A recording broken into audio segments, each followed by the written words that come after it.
વર્ષ હતા. તેઓ જ્યારે 10 વર્ષના હતા ત્યારે વડોદરાના જેઠ પ્રાર્થના ગયા હતા.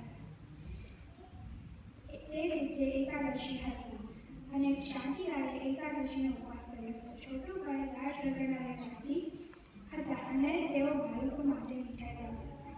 તેમને શાંતિલાલ પર વિશેષ પ્રેમ હતો કારણ કે શાંતિલાલ હોશિયાર વિદ્યાર્થી અને આદર્શવાળા હતા. એ દિવસે છોટુભાઈએ બધા બાળકો માટે મીઠાઈ તૈયાર રાખી હતી.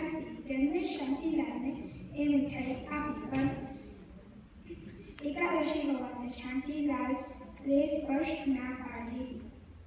છોટુભાઈ કહે, આજ તો એકવાર જમાય. શાંતિલાલ કહે, ના, એકાદશીના દિવસે હું તો ખાલી ફળ ખાઉં, હું નહીં જમી શકું.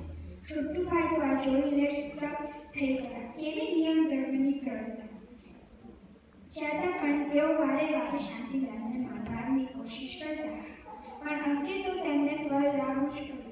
શાંતિલાલની ધર્મનિષ્ઠા સામે તેમને ઝૂકવું પડ્યું. આવા હતા મારા શાંતિલાલ, નિયમ ધર્મનું દ્રઢ, અને એમની પ્રેરણાથી આજ સૌ પર નિયમ ધર્મનું દ્રઢ પાલન કરીએ છીએ અને સ્વામી બાપાની બુદ્ધિ આજ્ઞા પાલવાથી અમે સૌ સ્વામીના બાળક બની ગયા છીએ.